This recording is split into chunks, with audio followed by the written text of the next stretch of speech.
nautical miles. Waters from Swampy River to Apalachicola, Florida from 20 to 60 nautical miles until 11:45 p.m. Eastern Daylight Time or 10:45 p.m. Central Daylight Time.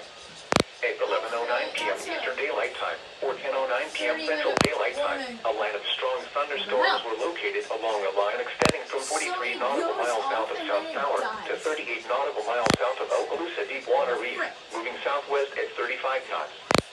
Hazard, wind gusts 34 knots or greater. Source, radar indicated. Impact, expect wind gusts in excess of 34 knots.